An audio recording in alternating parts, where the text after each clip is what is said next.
Tayo pa'y tumayong lahat sa pagbabasa po ng salita ng Diyos. At ang bahagi ng salita ng Diyos na ating pong pagtutunan ng pansin ngayon sa umagang ito ay nasa Romans chapter 10. Romans chapter 10. Romans chapter 10.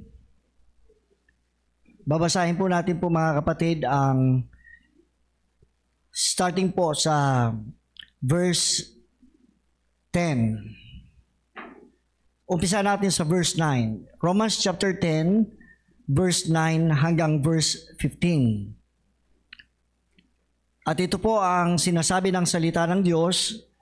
Sabi po sa verse 9, that if thou shalt confess with thy mouth the Lord Jesus, and shalt believe in thine heart that God hath raised him from the dead, thou shalt be saved.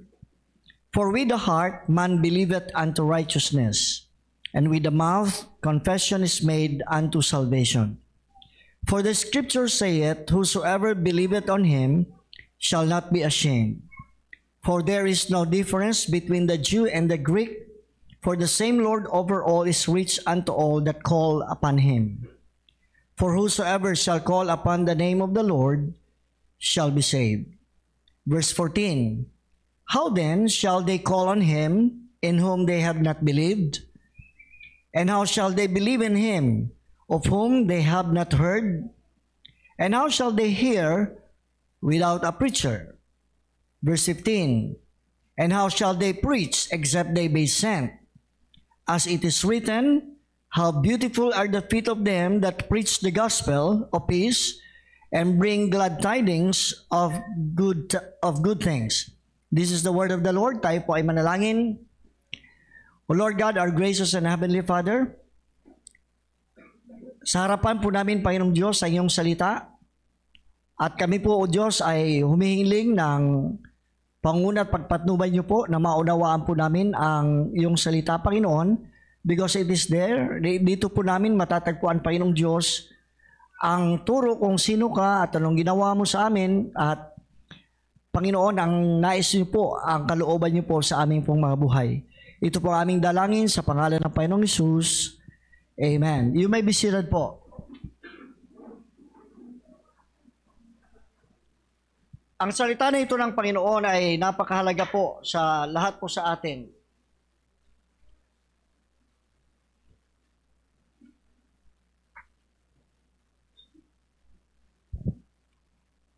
At ating titingnan po mga kapatid, ito po ay sinulat ni Pablo sa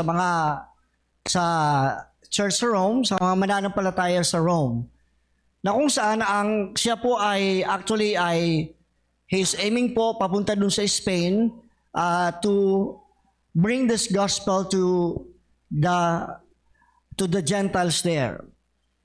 But dito po mga kapatid ay gusto ko pong bigyan ng pansin, ito po ay relevant po sa ating lahat. Since remember, this was written to the church. Parang pareho din sa atin sinulat ito. At ang nire-remind dito ni Pablo po mga kapatid, ang kahalagahan ng pagdadala ng gospel.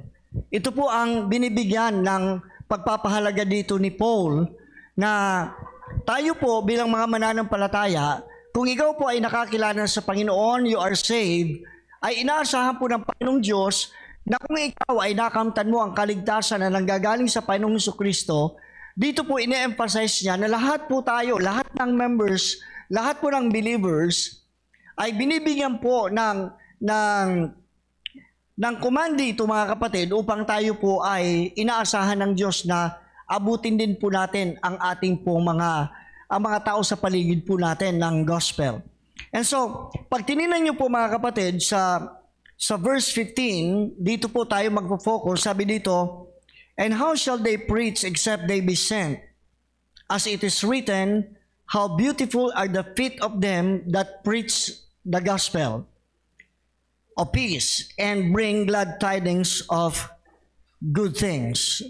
So ito po mga kapatid, the way po na dinescribe po ng Bible po ang mga paa na nagdadala po ng mabuting balita ng kaligtasan, ay dinescribe po nito, how beautiful are the feet of them.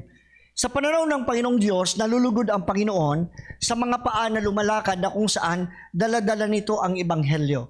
Now mga kapatid, ito po ay isa pong reminder po sa ating lahat ng nais po ang kalooban ng Diyos na tayo pong nagkamit na ng kaligtasan na galing sa Panginoon, ay inaasahan din ng Diyos na tayo po ay humayo, na tayo po ay magdala po ng ebanghelyo ng Panginoon. So the message that I will be giving to you this morning ay meron pong title, The Beautiful Feet That Carries the Gospel. The Beautiful Feet That Carries the Gospel. Sabi po ng description po sa verse 15, how beautiful are the feet of them that preach the gospel of peace and bring glad tidings of good things. Dito po makikita natin po mga kapatid, ang sinasabi po ng Bible, na kung ang ating mga paa are employed in carrying the good news of the gospel, they take on a beauty that has nothing to do with how they look.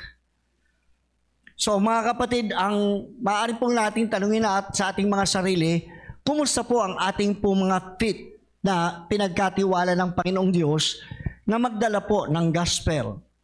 So I want us all this morning, somehow this is actually a spiritual check-up when it comes to mga kapatid, how do we deal with the commission that was given to us by the Lord? And this is what the Bible teaches here on this part of the scripture. Mga kapatid, remember po na ang beautiful feet na pinapatungkulan dito ay yung mga paa na nagdadala po ng mabuting balita. Ito yung mga paa na inaasahan ng Diyos na magsishare ng gospel. Sapagkat marami pa po mga kapatid, napakarami pa, including loved ones natin. Now, do not be contented that you know the Lord already and your loved ones, hindi pa nila kilala ang Panginoon. Now, as we get into the passage dito po mga kapatid, may all of us be reminded what is the will of God for all our lives.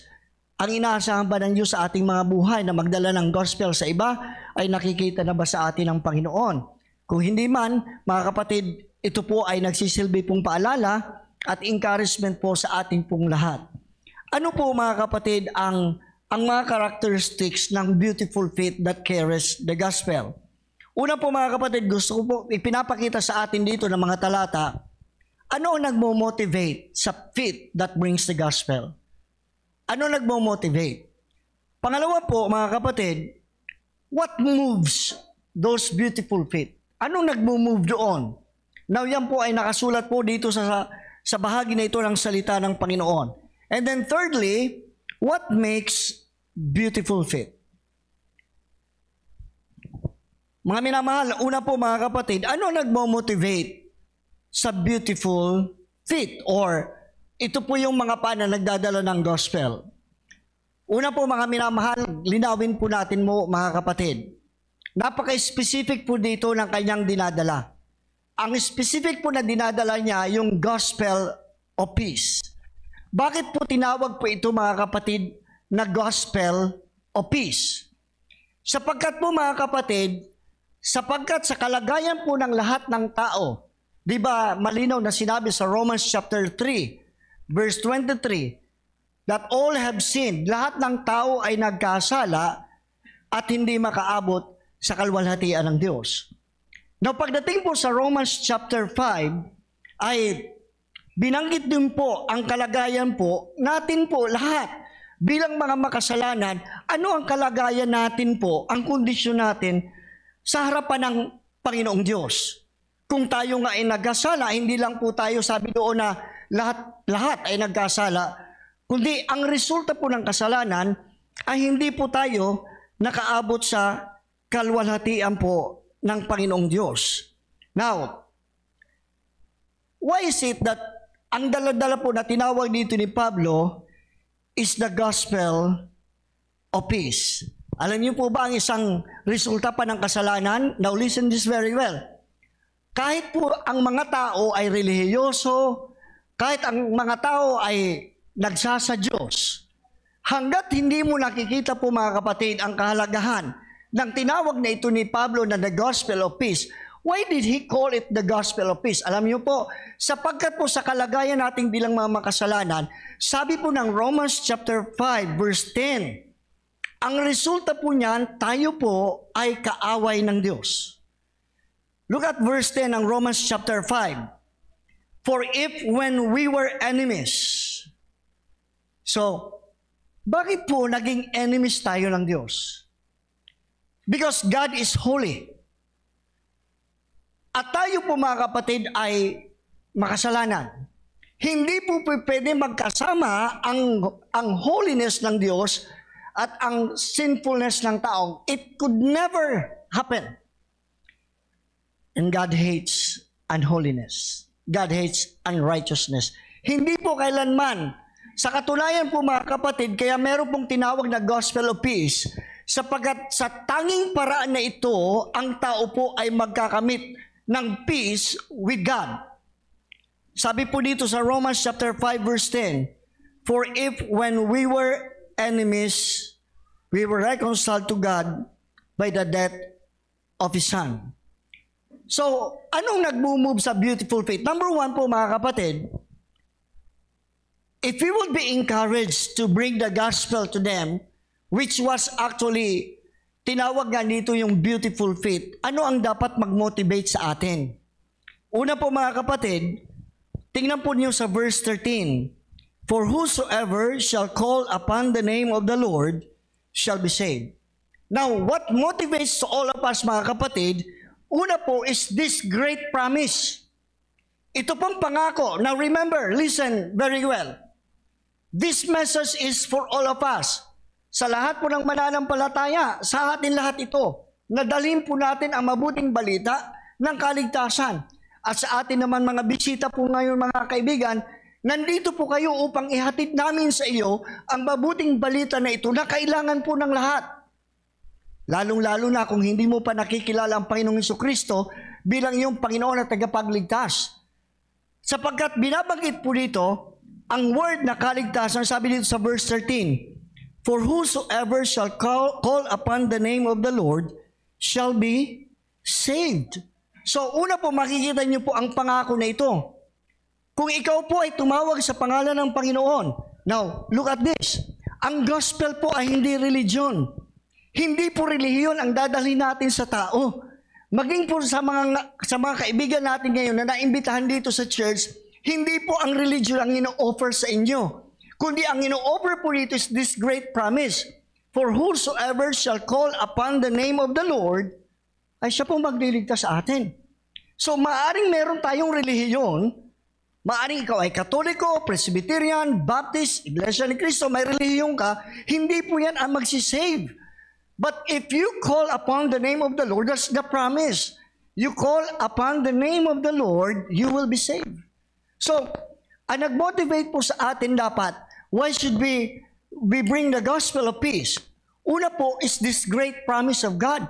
Maaasahan mo itong pangako na ito ng Diyos, ang sino man, kung sino man, ikaw man ngayon, umaga, makita mo ang kalagayan mo. Sabi dito, na tayo po ay kaya nga kailangan ng kaligtasan. Sapagkat ang gusto sabihin, why do we need to be saved? Saved from what? Saved from sin. Na kung saan tayo po ay sinner. So how can you be saved from your sin? And we understand because of sin, meron ng condemnation sa impyerno. Dahil po tayo ay nagkasala, meron ng hatol tayong lahat. Mali po yung kaisipan ng marami na sabi ng iba, tayo po ay hahatulan pa lamang ng Panginoong Diyos. You look at Romans sa John chapter 3 verse 18. Tingnan po natin sa John chapter 3 verse 18. Pwede bang mai-project natin for the sake of those sa ating mga bisita? Sa John chapter 3 verse 18. Masdan po ninyo. Can we have that in Tagalog? Please, salamat. Okay. Pansinin po ninyo ha. Basahin natin yan. Ang sumasampalataya sa Kanya ay hindi hinahatulan. Ang hindi sumasampalataya ay hahatulan o hinatulan na? Hinatulan na. Sapagkat hindi siya sumampalataya sa pangalan ng bugtong na anak ng Diyos. And that's the reason po kaibigan, mga minamahal, kaya sinasabi po mga kapatid, na tayo po, dahil po mga makasalanan, papunta tayo ng impyerno dahil meron ng hatol sa atin pong kasalanan. hindi hahatulan, meron ng hatol. And so that's the condition of all of us. And so what do we need? Is salvation, kaligtasan. Galing po dito sa hatol na ito. Kaya sabi dito, tingnan niyo po yung pangako, pero napakaganda ng pangako. Kung lahat tayo nagkasala, and yet here is the promise. If you will believe on the name of Christ, you will be saved. Ikaw ay maliligtas. At yan po mga kapatid, ang dapat na dala-dala natin ang mga paa natin. Papunta doon sa mga mahal natin sa buhay, papunta doon sa mga kaibigan, kakilala, marami pang taong hindi nakakilala sa Panginoon. We have to go to them and bring them the gospel of salvation and tell them, you need to be saved. Mga minamahal, salamat sa kapatid natin na nandito ngayon, si Brother Enzo from Bethany Baptist Church sa Italy. First time niya dito, pero dala niya ang family niya. Because of the heart, alangan naman siya lang pupunta ng langit. Alam niyo po mga minamahal, kaya kayo inimbitahan po dito ni Enzo, hindi po para kayo ay maglipat ng relihiyon, kundi sa pagmamahal niya sa kaluluwa ninyo, na nais niyang makilala niyo ang Panginoong Jesucristo at maligtas po ang kaluluwa niyo. Now, tingnan niyo po, sabi sa John chapter 8 verse 24, ang Panginoong Jesucristo mismo ay nagsabi. Sabi ng Panginoong Jesucristo, huwag kayong mamamatay sa inyong kasalanan. Now look at the warning of Christ. Now listen very well. Lahat po tayo ay makasalanan. And Jesus Christ said, huwag kayong mamamatay sa inyong kasalanan. Bakit? Sapagkat sa oras na mamatay tayo sa ating kasalanan, may hatol na tayo sa impyerno ang ating kaluluwa. At yan po mga kapatid, kaya inihahayag po natin, dapat dadalhin ng mga paa natin itong ebanghelyo because the Lord wants you to be saved. Nais siyang maligtas kayo. Sa atin po naman ang mga nagprofess na ng ligtas, inaasahan ng Diyos na ang mga paa natin ay dadalhin ang ebanghelyo na ito sa mga tao pang hindi nakakakilala sa Panginoong Jesucristo. That's why I would like to, all of us here to be encouraged. If our faith have stopped bringing the gospel, let's do it again. Let our faith in the eyes of God be beautiful. And the faith that can only be beautiful in the eyes of God are those faith that brings the gospel to the people around us. So mga kapatid, tingnan niyo po, bakit ano nagmo-motivate sa atin dapat nadali ng ebanghelyo? Una, dapat ma-motivate ka at ma-motivate ako dahil sa napaka-dakilang pangako na ito. Ang dakilang pangako, if you believe in the name of the Lord, you will be saved. You take a note. Sabi sa Romans 10:13, pansinin po ninyo kung sino ang dapat panampalatayaan ninyo. Hindi po religion. Specific. Sapagkat ang lahat ng nagsisitawag sa pangalan ng Panginoon ay mga liligtas. So una po mga kapatid ay ang pangako.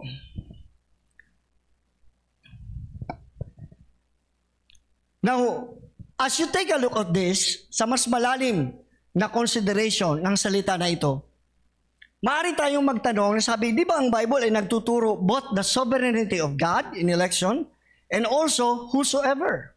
Pareho po ng verse na ito. So, alam niyo po, ganito ang take ko niyan. Unang-una, ang turo po sa election ay nakasulat sa Bible. At nakasulat din po sa Bible ang whoever wills. Paano ito marareconcile? Now, at this point, tulad po ng pagkagamit dito ni Pablo, he is not using this passage na mag-spur ng debate. But rather, kinokonek niya ang lahat ng Roman believers doon po sa dapat nating hangarin lahat. Na dapat ang ebanghelyo ay madala po natin. And so, believers, and particularly Baptists, have been debating on these seemingly contrasting teachings. But again, I would like to say this. Both election and whoever, the term, are taught in the Bible. Now, the difficulty is trying to reconcile the two. But here, mga kapatid, ito ang focus na nais ni Pablo dito at ito din ang nais kong maging focus natin. Let us all be focused not in debating, but in proclaiming the gospel of salvation to all. Maraming sinasayang na panahon sa mga pagdidebate, samantalang maraming tao ang nangangailangan sa Panginoon, maraming tao ang namamatay namamatay sa kanilang kasalanan, and we keep ourselves busy debating and never going to them and teaching them the gospel. What they need is the gospel. Ang sabi dito ni Pablo, whosoever will come to the Lord will be saved. Why do you have to go? Even if you believe sa doctrine of election, minsan sinasabi, why do you have to go? Meron palang doctrine of election. Ang tanong doon, bakit? Alam mo ba kung sino elected? So again, so you have to go to all. But then again, dito po sa talatang ito ay pinofocus ni Pablo, hindi po sa debate ng mga bagay na yon, kundi sa focus po, whether you're an electionist or whoever wills, our focus should be bringing the gospel to people who will save them.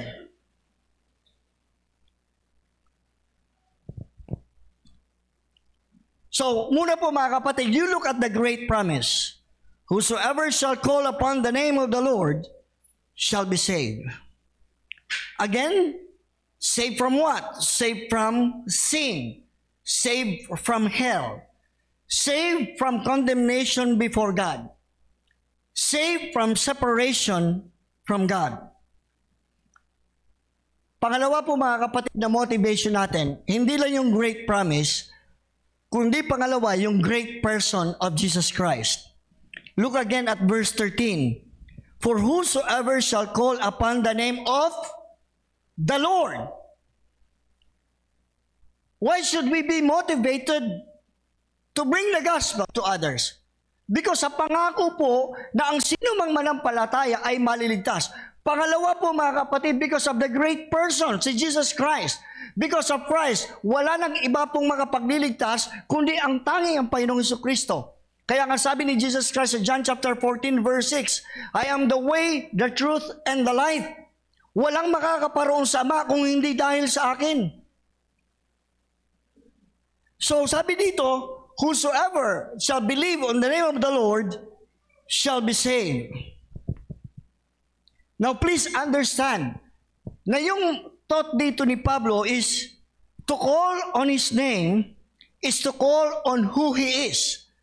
Kaya nga po mga kapatid, binanggit niya ang gospel of peace.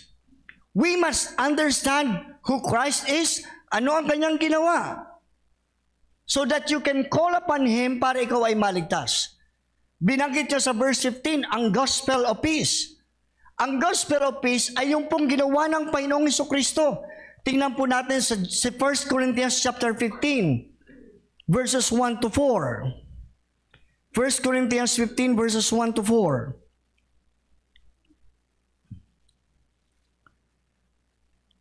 Ano itong gospel na ito? Sabi dito, moreover, brethren, I declare unto you the gospel which I preach unto you, which also you have received and wherein you stand. Pansinin niyo pong mabuti. Kinakailangang dalhin, i-preach ito upang ito po ay matanggap. Sabi dito, by which also you are saved. Past tense. Pwede palang malaman natin na habang nabubuhay pa tayo ngayon, pwede na nating malaman na tayo po ay ligtas. Ligtas po sa impyerno, ligtas po sa separation from God. Pwede na nating malaman, sabi dito, by which also nung tinanggap ninyo ang gospel na ito, ikaw ay naligtas. Sabi po ng Bible. Then sa verse 3, pinaliwanag ang gospel. Sabi sa verse 3, for I delivered unto you first of all that which I also received. Okay? Ito yung gospel. How that Christ died for our sins. Yan po ang mabuting balita. Hindi natin kayang iligtas ang sarili natin. Kailangan po ng kabayaran sa ating pagkakasala. Ang nagbayad ay hindi ikaw at ako. Sabi dito, that Christ died for our sins. Siya po ay namatay para sa ating kasalanan, sapagkat yung tanging kabayaran ng kasalanan ay si Kristo ang gumawa. Tingnan po natin sa Romans chapter 5 verse 12. Pansinin po ninyo, ang nung ginawa ni Kristo na siyang ikaliligtas po ng taong mananampalataya. Sabi dito, tingnan niyo po ang kalagayan po natin sa Romans chapter 5 verse 10. Verse 10 please. Sabi po dito, tingnan dito ang kalagayan. For if when we were enemies. Now listen. Si Pablo ang nagsulat dito sa Romans din. Sabi niya, ito po ay description po ng kalagayan nila noon na ngayon ay mananampalataya na sila kay Kristo. Sabi dito, dati tayo po ay kalaban ng Diyos. We were reconciled to God by what? By the death of His Son. Ito yung gospel that Christ died for our sins. Because it is only through the death which pay for the sin of men na ikaw po ay maibabalik sa Diyos. Ang relihiyon, ang iyong sarili ay walang kakayahan para maibalik ka at ayaw sa Diyos. Ang tanging ang makapagbabalik sa atin sa Panginoong Diyos ay yung ginawa ni Kristo na siya'y namatay para sa iyong kasalanan. At yun dapat ang panampalatayanan. Ulitin ko po, kahit aniban mo ang lahat ng relihiyon, hindi ka maliligtas. It is only when you believe in the Lord Jesus Christ and that He died for you, na nagbayad ng iyong kasalanan, doon ka lamang magkakamit ng kaligtasan. So mga kapatid, what motivates us po mga kapatid to bring this gospel? Una po is the great promise that anyone, if you believe, you will be saved. Second, because of the great person, the Lord Jesus Christ. He is the one who saved you and me. And He is also the one giving us the opportunity to bring the gospel so that others too will be saved. But they have to know. Let us go back to 1 Corinthians chapter 15 verse 3 and 4 para maliwanagan po natin po ang gospel na ito, ang mabuting balita. Ito yung mabuting balita, how that Christ died for our sins according to the Scriptures. And verse 4, sa verse 4, and that He was buried and that He rose again the third day according to the Scriptures. Mga minamahal, ito po ang pinapatungkol doon sa sinasabi ni Pablo, listen ha, sinasabi ni Pablo itong gospel of peace na dapat marinig ninyo, by the way, maiproklama, dalhin, maibanggit, maproklama, at matanggap at panampalatayanan. Makikita niyo po mga kapatid. So, malinaw po mga kapatid, ang gospel is Christ died for our sins and that He was buried and rose again para maging posible ang kaligtasan sa sinumang mananampalataya sa Kanya. Yan po ang gospel. Ang tanong ko po ngayon sa umagang ito, have you received the gospel? Because it must first be delivered unto you. Pareho po ngayon, aking pong pinoproklama sa iyo ang sinasabi ng salita ng Diyos na kinakailangan mong maligtas sapagkat ang lahat ng tao ay nagkasala. Ipinoproklama sa iyo na ang gospel na ito na si Kristo ay namatay para sa ating kasalanan at siya ay muling nabuhay para sa ating kaligtasan. Now, that gospel na marinig po ninyo, you have to receive it and believe it. So, una po mga kapatid, anong dapat mag-motivate sa atin para mag-soul winning, para mag-witness? Una po, the great promise. Dala-dala mo. Makakaasa ka sa pangako na yan ng Diyos. Dalhin mo yan sa magulang mo na hindi pa nakakakilala sa Panginoon. Dalhin mo yan sa mga sa mga loved ones mo na hindi pa nakakilala sa Panginoon. And what motivates you? Sapagkat yung dala-dala mong balita ay merong kakayahan, kapasidad para magligtas sa kanila. Secondly, the great person, the one who made it possible for that salvation na i-offer sa iyo at sa akin. Then secondly po mga kapatid, what moves the beautiful feet? Una po mga kapatid, ay nagpaliwanag dito si Pablo ng pamamaraan, logically. Pinahaya niya sa pamamagitan ng logical po na list of rhetorical questions. Paano ba makakarating itong ebanghelyo na ito? Tingnan natin po mga kapatid mali sa Romans chapter 10. After sinabi niya sa verse 13, "For whosoever shall call upon the name of the Lord shall be saved." Sabi niya sa verse 14, "How then shall they call on him in whom they have not believed? And how shall they believe in him of whom they have not heard? And how shall they hear without a preacher?" Mga minamahal, I would like you to notice po mga kapatid, itong pinaliwanag dito ni Pablo. Para po ang tao po ay makakilala sa Panginoong Jesucristo, inaasahan po tayo na nakakilala na sa Kanya na dalhin po natin itong ebanghelyo sa kanila. Not only to bring them, maliwanag po ang sabi dito ni Pablo, paano sila tatawag sa Kanya on whom they have not believed? Of course, the logical answer is, no one would call on someone to save them that they don't believe in. Then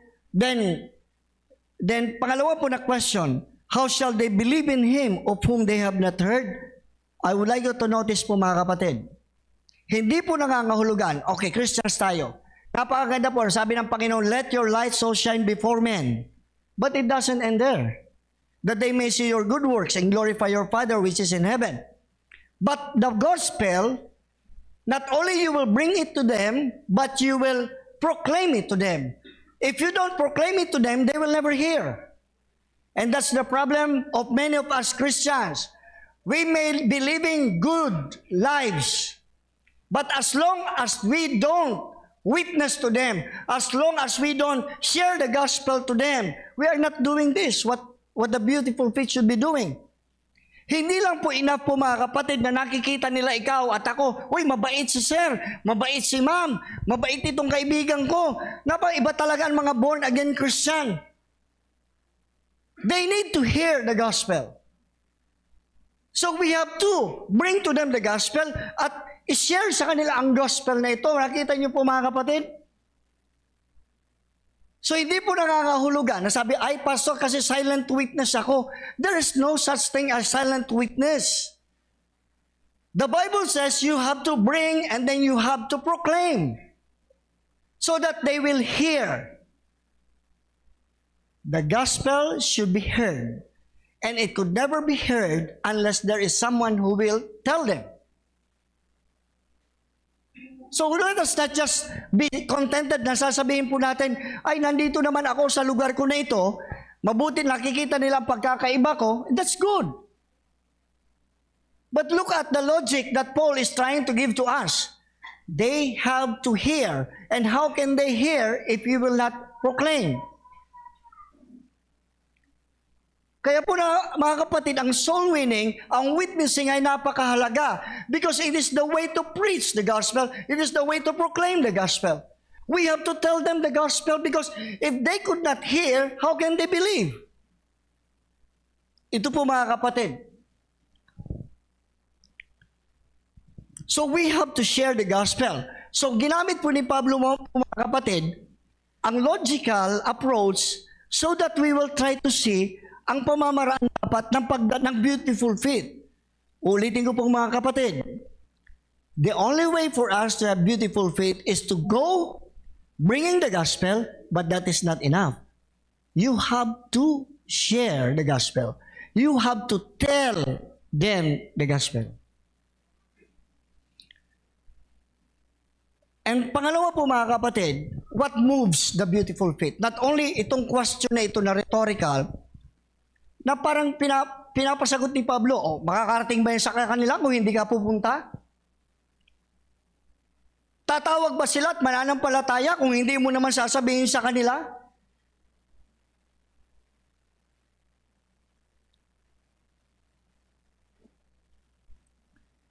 Mga minamahal,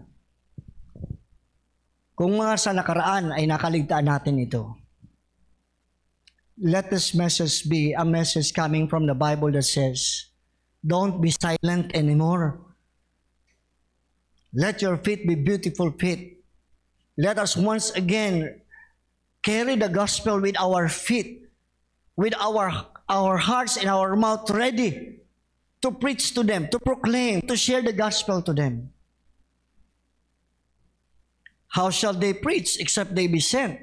So una po mga kapatid, ang approach ni Pablo para ipaunawa sa church sa Rome, anong inaasahan ng Diyos sa beautiful feet? So nagtanong siya ng tanong na kung sasabihin mo ay hindi nga mangyayari kung hindi ko gagawin ito. Then secondly, he moves, sabi niya, moves theologically. Anong tinuturo sa verse 15? How shall they preach except they be sent? Now, the word translated preach there and throughout this passage does not speak just of the kind of thing that I am doing right now. Ang word dito na preach na paggagamit dito ni Pablo, it speaks of anyone who acts as a herald or a messenger from a king. Now, understanding that, we are pointed then to the word sent. Tayo po ay ipinadala ng hari ng Diyos. Now, napakaganda po mga kapatid na motivation, sabi dito, pinadala ka ng hari ng Panginoon. At ang daladala mo ay gospel with a great promise coming from a great person. So, mga minamahal, sabi dito, sa talatang ito, it is the King of Kings who sent us. Now remember, Jesus Christ rose from the dead with all authority. He conquered death, and he is now the King of Kings and the Lord of Lords. This king, before he returned to his throne in heaven, commanded those who serve him to carry the story of him into all the earth. Bakit kinakailangan ang bawat paa ng bawat mananampalataya ay dapat humayo sapagkat tayo po ay ipinadala ng Diyos? Our feet should be moving not only because of the question given by Paul. Di ba dapat gawin natin ito? Dapat gawin natin ito? Paano sila makakarinig kung hindi tayo pupunta at magsasalita? Then he moves to something deeper. They are moving because it is the teaching of Christ that tells them that if Jesus is Lord, we must obey Him. Pinadala tayo ng hari. Dapat sinusunod natin ang hari. So if our feet is not moving, bringing the gospel, we are disobeying the King who sent us. And to obey Him is to go.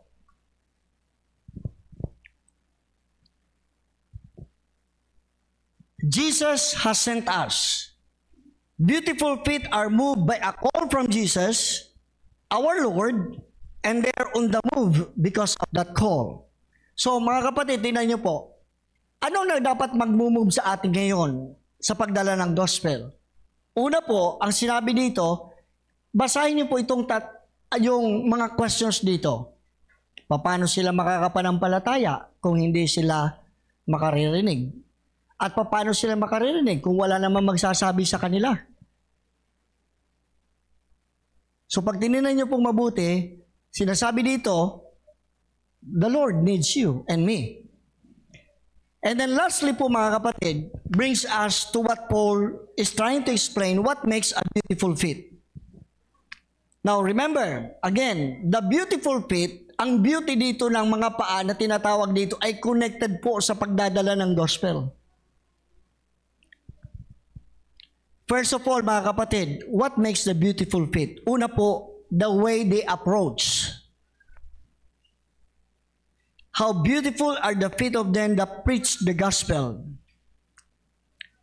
In the context of Romans chapter 10, the picture is napakaganda po mga kapatid, sapagkat itong pong mga paa ay nakikita po mga kapatid na dumadako po sa mga captives ng kasalanan who are bound in sin, they are going to hell, they are dying, they are hopelessly lost.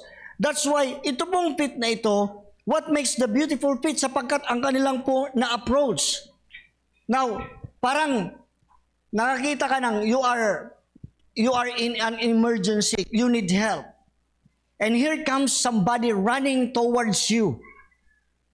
Na ang dala-dala mo mga kapatid ay lunas po sa pangangailangan mo. Ito po mga kapatid ang description ng mga mananampalataya na ang kanilang paa ay dumadako papunta doon sa lahat ng mga tao na nangangailangan sa Panginoon. Can you just imagine? Ang dala-dala mo ay hindi lang for emergency. That would probably restore their health. Ang dala-dala mo mga kapatid is something that will be for forever, for eternity. Ang dala-dala mo is what will change their soul. What will save their soul. Ang dala-dala mo is what will forgive them of their sin. Ang dala-dala mo mga kapatid ay mabuting balita na sila po ay hindi na mahatulan sa impyerno, kundi sila po ay maligtas.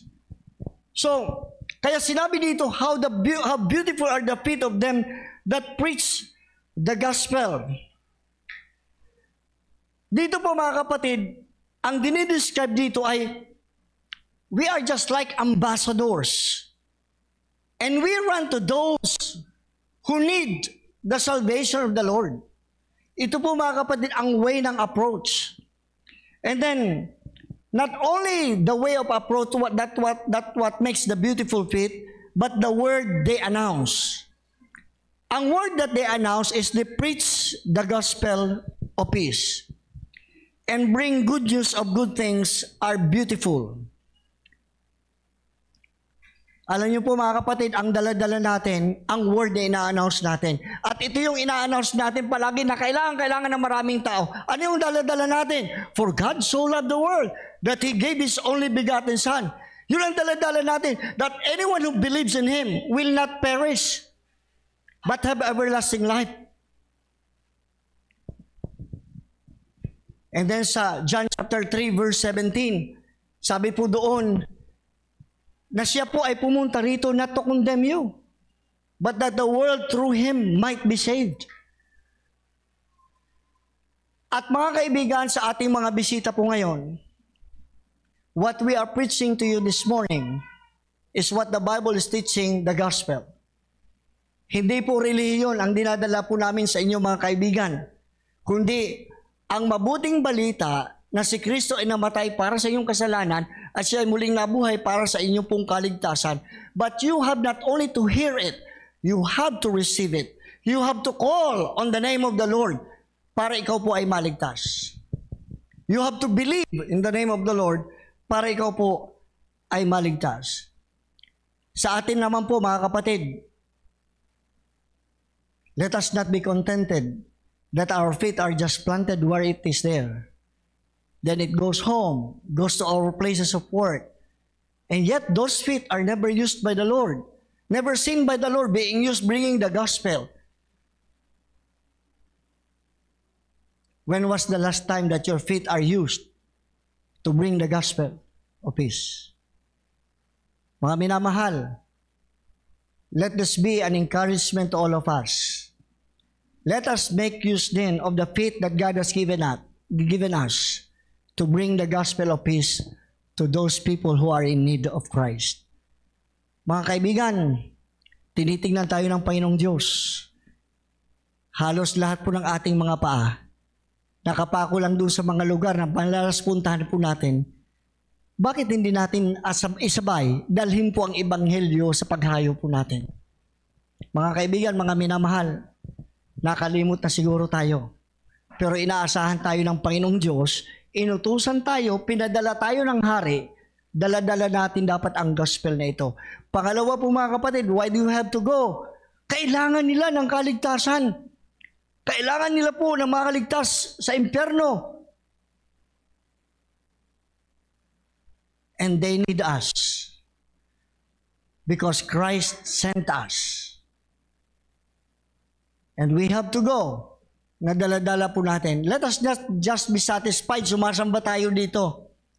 Mga minamahal, salamat sa opportunity na tayo naligtas at sumasamba tayo dito. Pero inaasahan ng Diyos, marami pa sa kanila hindi nakakakilala sa akin. Bring the gospel to them.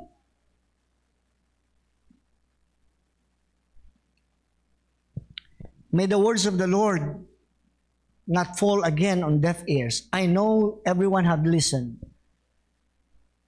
May our hearts ponder on these things.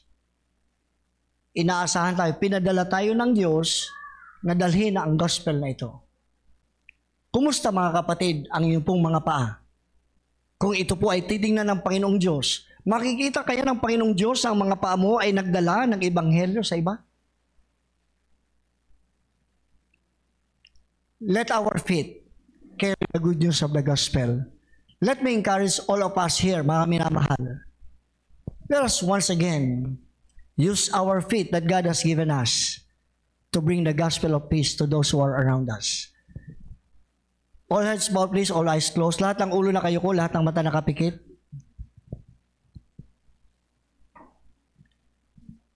Napakinggan po natin ang salita ng Diyos sa umagang ito. At ang salita ng Diyos ay buhay at makapangyarihan at ito ay tumatagos maging sa paghihiwalay ng kaluluwa at ng espiritu. Ito rin ang nakakaalam ng ating mga kaisipan at mga nasa puso. Naniniwala ako sa pagkilos ng banal na espiritu sa bawat isa sa atin ay ipinaunawa niya ang kahalagahan not only ng gospel na kailangan ng marami pang tao, kundi ang kahalagahan din natin po na pinadala ng Panginoon na dalhin sa kanila at ipahayag ang gospel na ito. Nais ko pong ibigay ang imbitasyon na ito sa bawat isa na mananampalataya, particularly members ng church. Kung susukatin at titingnan ng Diyos ang ating mga paa, makikita kaya ng Panginoong Diyos na ang mga paa mo ay nagdala ng ebanghelyo sa iba? Kung hindi man, may it be the commitment of everyone. Since ang hari sa atin ang nagpadala, may it be that we will no longer disobey the King of Kings who sent us. I appeal not out of guilt.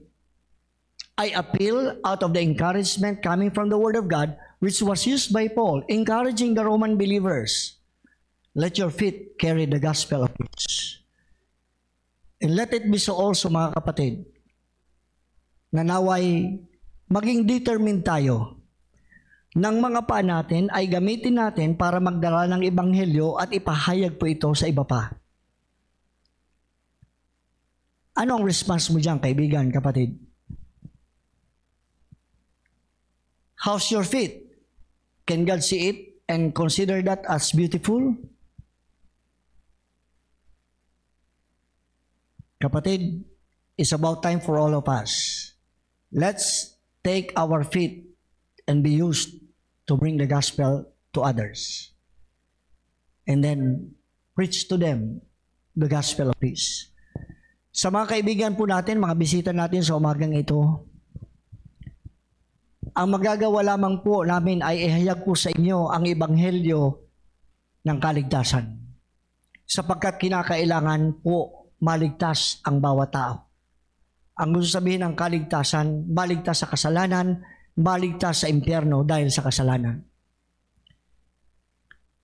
Ang tanging lunas para ikaw po ay maligtas ay ito pong mabuting balita na si Kristo ay namatay para sa iyong kasalanan at siya ay muling nabuhay para sa iyong kaligtasan. Pero kinakailangan mo pong tanggapin ito. Kinakailangan mo po na ikaw ay tumawag sa Panginoon at ikaw po ay manampalataya sa Panginoong Hesukristo bilang yung Panginoon at tagapagligtas. Meron ba dito sa ating kalagitnaan? Habang lahat ng ulo na kayo ko, lahat ng mata nakapikit, meron ba dito sa ating kalagitnaan na nais mo na tanggapin si Jesus? Manampalataya ka kay Jesus bilang Panginoon at tagapagligtas? Huwag po kayong mahihiya. Diyan mismo sa kinauupuan nyo. Pwede ho ba kayong magtaas ng kamay if you would like to be saved? Nais nyo pong maligtas? Napakinggan nyo po ang tanging paraan upang ikaw at ako ay magkaroon ng kaligtasan. Nasa sayo na yan, kaibigan. Kung anong gagawin mo sa mabuting balita na ikaliligtas mo. Kung tanggapin mo yung mabuting balita at si Kristo ay panampalatayanan mo, ikaw ay maliligtas po sa kasalanan at sa impyerno. Pero kung tatanggapin mo lang yan, napakinggan nyo po, at hindi ka tatawag sa Panginoong Jesucristo, tandaan po ninyo. Sabi dito, sapagkat ang lahat ng tumawag sa pangalan ng Panginoon ay maliligtas. Naway ikaw po ay tumawag sa pangalan ng Panginoon. Naisin mo, manampalataya ka sa Panginoong Jesucristo na ikaw po ay magkamit ng kaligtasan na ito. Tayo pong lahat ay dumako sa Diyos sa panalangin. O Lord God, our gracious and Heavenly Father, maraming salamat, Panginoong Diyos, na kami sa kabila ng aming kalagayan bilang mga makasalanan, wala na sanang pag-asa.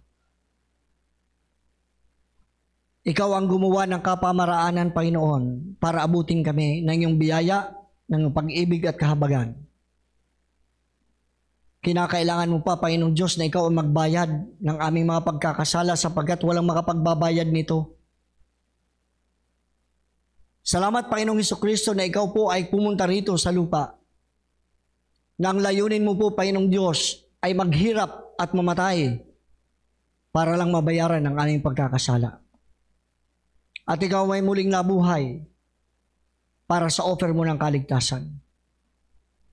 O Lord God, sa mga tumanggap na sa iyo, sa mga nanampalataya sa iyo, Panginoong Jesucristo, naway ang iyong salita, Panginoong Diyos, sa umagang ito, ay mag-refresh sa amin at mag-encourage sa amin na muli kaming humayo at dalhin namin ang ebanghelyo mo sa iba pa. At kung dito naman sa aming kalagitnaan po, mga Panginoong Diyos, Lord, dalangin ko po sa aming po mga bisita. Napakinggan nila ang ebanghelyo mo na tanging ikaliligtas nila. Dalangin ko po, Panginoong Diyos, na naway hipuin niyo po ang kanilang mga puso. At papagliwanagin niyo po ang kanilang mga puso, Panginoon, at makita nila ang pangangailangan nila sa iyo, Panginoong Hesus, bilang Panginoon tagapagligtas, at sila ay magbukas ng puso sa iyo at tanggapin ka, Panginoon, manampalataya sa iyo, as their Lord and Savior. Lord, I pray for your touch sa mga kaibigan na ito, Panginoon. Dalangin ko rin po, Panginoong Diyos, ang touch niyo po sa aming pong lahat. Manariwa sa amin ang tawag mo po sa pagpapadala mo sa amin to bring and preach the gospel. Ito po ang aming dalangin na may pasasalamat sa pangalan ng Panginoong Hesus. Amen.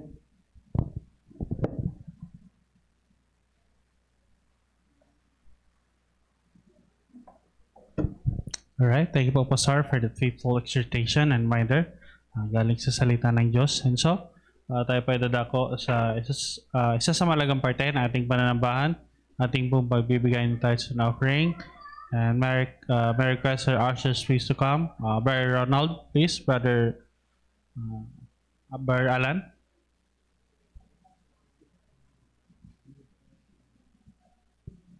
Brother Salt, please. Brother Ben. Sa amin po mga bisita, you're not required to give po. But if you want to, you may do so. And so, may I request everyone to please stand for the reading of God's Word.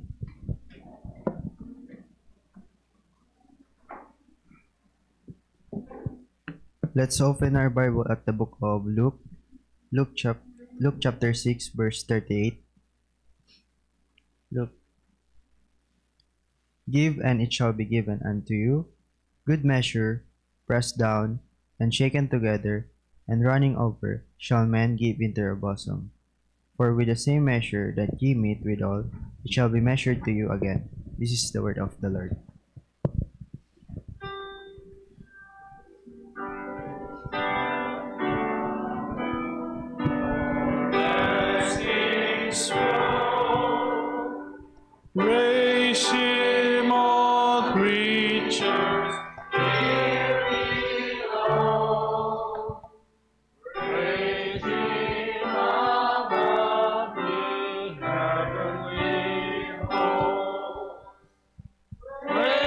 Father, Son, and Holy Ghost.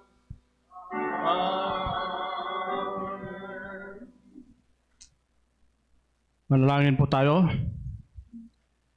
Dakilang Diyos, amang banal na nasa langit, Diyos na makapangyarihan sa lahat, Diyos na soberano, Diyos na mapagmahal at Diyos na mahabagin.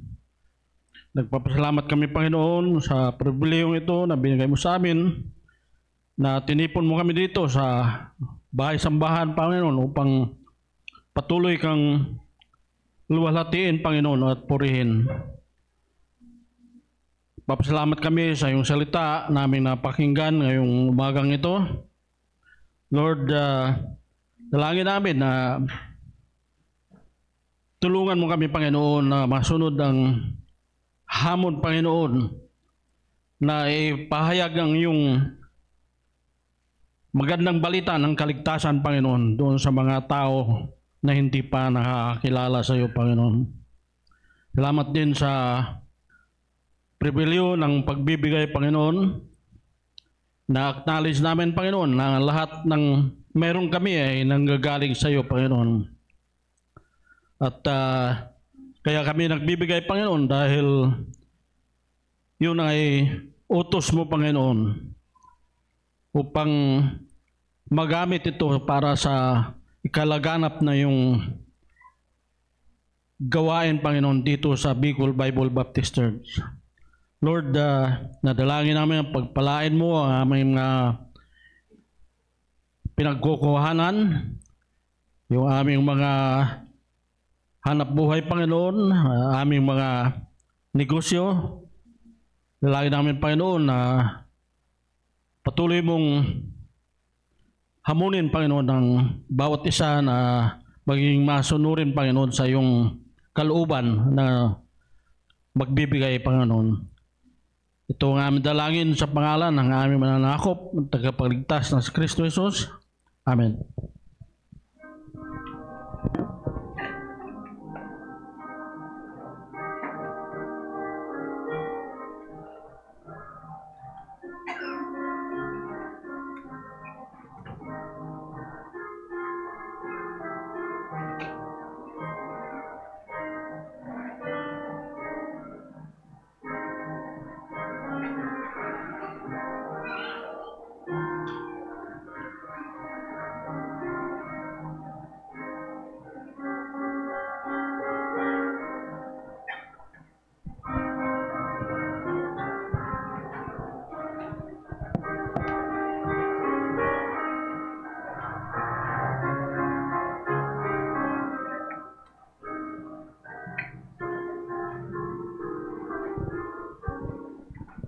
May I request everyone to stand up, please, as we close in prayer. Sa aming pong mga bisita, maraming salamat po sa inyo, sa inyong pagdalaw. Brother Enzo, thank you so much. And to all your family, kasama mo, salamat po sa inyong pong pagdalaw. Ma'am, thank you so much. And we will continually pray na ang narinig niyo pong ebanghelyo ay matanggap niyo po sa puso po ninyo. Tayo po ay manalangin po. O Lord God, our gracious and heavenly Father, Lord, salamat sa pribilehyo na ito, Panginoong Diyos, na kami po ay makapagtipon sa iyong pangalan. Ikaw po, Panginoong Diyos, ay alayan po namin ng alay ng pagpupuri, ng pagsamba at pasasalamat. Maraming salamat, Panginoong Diyos, for helping us, Lord, na kami po ay patuloy na makapagsamba at makapaglingkod sa iyo, Panginoon. Lord, let everyone who worship be truly transformed and be renewed in our minds. Lord, let your words continually dwell in our hearts. At Panginoong Diyos, ay hindi kami tumigil hanggat hindi namin ito nasusunod, Panginoon. Let our lives also reflect your light and your love, O Lord our God. And let our mouth proclaim, share your gospel of peace to the people that you entrust to all of us. Panginoon, sa aming paghayo, Panginoong Diyos, pinapasalamatan ka namin patuloy. At hiniling po namin ang iyong patuloy na gabay, pagpatnubay, at pag-iingat po, Panginoong Diyos, sa bawat isa. Gayun din po, Panginoon, may you continually command your mighty blessings upon each one, at ang bawat isa ay maging daluyan din na iyong pagpapala, Panginoon. More importantly, Lord God, tulungan niyo po na ang mga buhay namin ay ma-reflect ang liwanag at pag-ibig mo po, O Panginoong Kristo, at ang mga paa namin ay matutupong muli na dalhin ang ebanghelyo mo po, Panginoon, sa mga taong nangangailangan pa sa iyo, Panginoon. Ang lahat ng ito ay aming pinapasalamatan at idinadalangin sa dakilang pangalan ng aming Panginoong Kristo. Amen and amen. Thank you so much and God bless us all.